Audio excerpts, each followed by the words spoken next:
Guys, I just got a letter and I was like, what is this? What is this? What is this? Started thinking what it could be. Any guesses?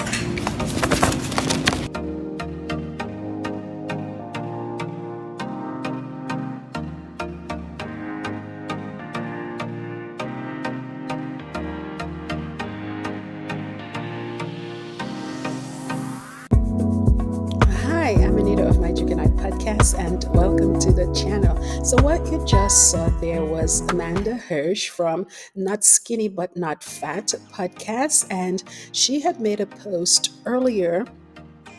I would say about 10 weeks ago, before Meghan's show was released on Netflix. I'm talking about With Love, Meghan. And she voiced her concern, saying that, you guys, I'm scared for Meghan. And the reason why she had said that is because there was so much criticism of Meghan's show even before people had an opportunity to see the show itself. And a lot of people were taking a lot of pride in going on Netflix YouTube channel and berating the show, and they hadn't seen it at all. So when she saw that, she said, geez, that she's scared for Meghan, and rightfully so.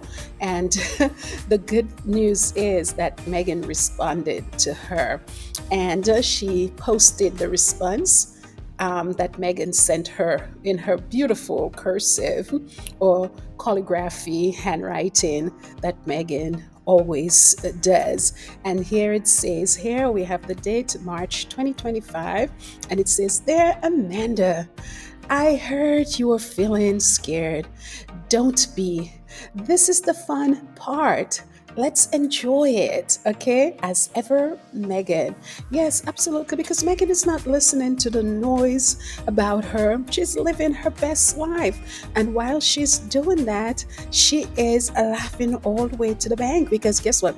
They're hating on her and they hate watching her show, sending her show to the top 10 on Netflix, okay? Not only here in the US, but it also was top 10 in other countries as well. So let people hate on her if they want. She's not bothered at all. She's living her best life. Let me like this because this is really nice. So, Meghan, when am I going to get my note? Okay.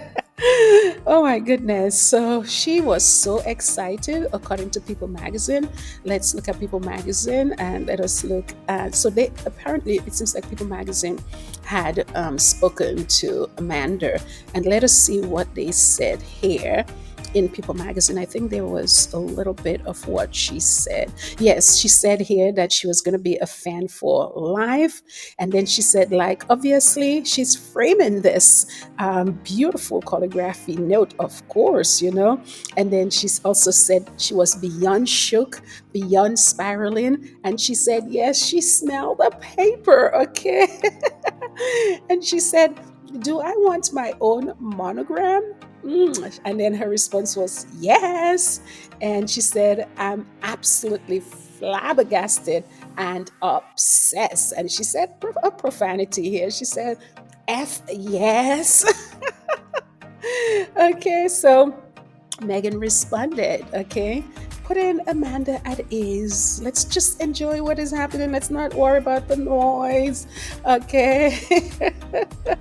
That's a nice way to respond to all the hate out there, because while they're doing that, their bank accounts are not growing, but Meghan's bank account is growing, and they're bringing a lot of publicity to Netflix. They're putting Netflix on blast.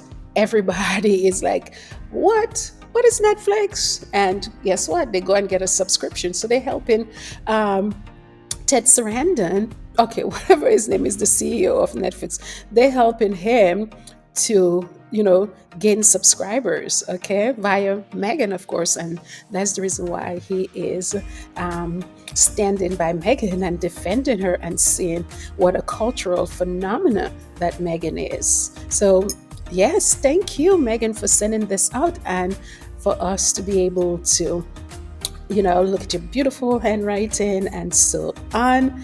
And I'm still waiting for my I'm still waiting for my note as well. Okay, Megan, you're hearing me? Okay. So yes, and I also saw a clip with Misan Harriman talking about the hate that Meghan received as well. So it seems like, it may seem, I should say, that a lot of people is against Meghan, but we know these are the voices that are being amplified, and we don't always hear the people and them that are defending Meghan. But I'm really appreciative when we hear Ted Sarandis coming out and defending her, Miss and Harriman coming out. Look, Amanda Hirsh here on her podcast defending Meghan. And let us listen to what Miss and Harriman said about, the hate that is coming towards Meghan, and, how dangerous it is. So let's listen. The industrial and very focused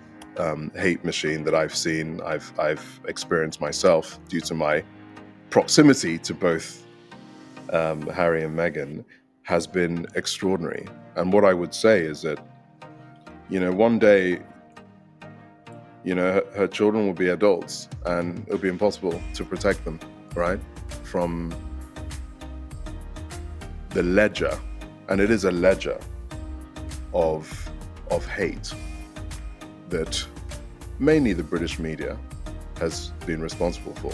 And what I mean by that is, last time I checked, Meghan is not dropping bombs on people. She's not annexing nations. She's not a pedophile. Yet there is way more coverage and time and words spent directing hatred towards her than people that are really, really hurting people. And I do wonder how history is going to remember those that held the pen and the microphone and kissed their kids goodnight at night and paid their mortgages off the back of focusing hatred to one woman that most of them have never met. I do wonder how history will remember those that knowingly did that for the sake of the combination of misogyny, misogynoir, greed, being part of a system that they were just like, well, I was doing what my editor told me, and not caring. I do wonder how history will remember. I mean, when you say you've experienced it, what do you mean?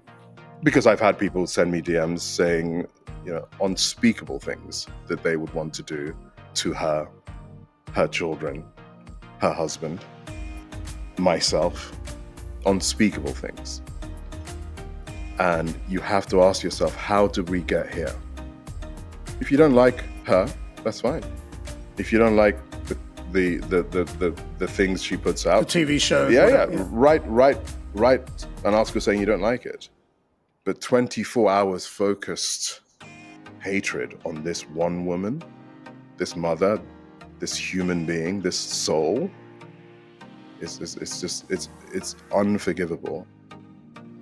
Truer words have never been spoken. 24 hours of hatred. And as he said, if you don't like her content, you don't have to watch it. There are people who love it, like myself. Let us enjoy it. Okay? And he also said that there are a lot of people who are paying their bills of spreading hate about Meghan. And the question is, how do they go to bed at night doing what they've done, and how they're able to live their normal lives and kiss their children at night and spread hate about Meghan. Let me say one thing, and we know history.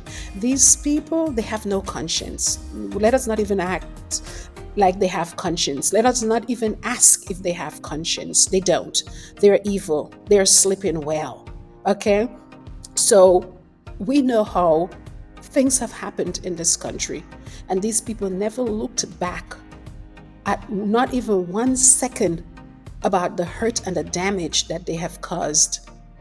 I don't think they're going to look back at the hurt and damage that they have caused Meghan, because at the end of the day, all that matters to them is padding their pockets, and the hate that is within them, the black hearts that they have. And I even liken that to being sociopaths. They're sociopaths. And They cannot cure themselves. They need help. And I'm talking about psychological help they need. So, unless those things are not addressed, these people are going to continue doing what they're doing. But no weapons formed against Meghan shall prosper. And in a way, I should say, they look like they're enjoying what they're doing right now. They look like there's victory in it, but their days or their day will come. I don't want anybody to read this the wrong way because I'm not a violent person. What I mean when I say their day will come, I mean karma will visit them.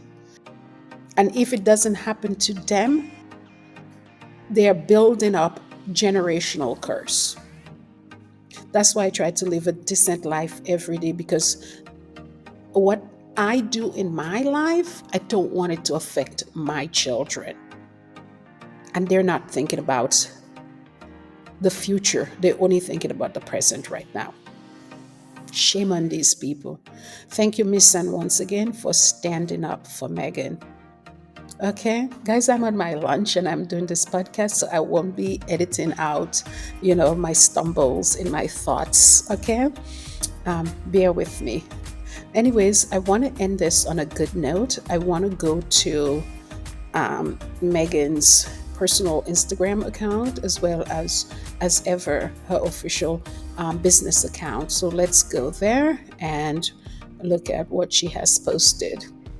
So here she is, and it says here, cheers to the first day of spring. I'm going to give it a like. Yes, spring is in the air. In New York City, it doesn't feel like it because right now it's very dark out and it's dreary and it's raining and so on. So it doesn't feel like spring. Spring normally comes around March 20th, 21st, 22nd, 23rd, around that time. Okay, first day of spring. Is this when we have, I think 12 hours of darkness and 12 hours of daylight? I think so. And that's when we're going to see. I'm not too sure exactly. Anyway, I'm certainly appreciating these photos from Meghan. Let's look closer. We're seeing that they're picking strawberries, okay? And I don't know if this is Archie or Lily. I don't know, but Lily likes her pink. So this might be, Archie there picking strawberries, and there's somebody else here. We don't know who that is. See a little foot here as well. So that might be Archie picking strawberries. And there's another photo as well on Meghan's, as ever, Instagram account. Let's go to it. Yeah, same thing here. It says here it's the first day of spring. Let's celebrate. Yes, let me like it as well. And we can see Meghan here with her clogs and her classic trademark jeans with a basket of cabbage. This cabbage is pretty. I don't know if this is the kinds that become a flower. Some of them have colors in the middle, and then they have, I don't know.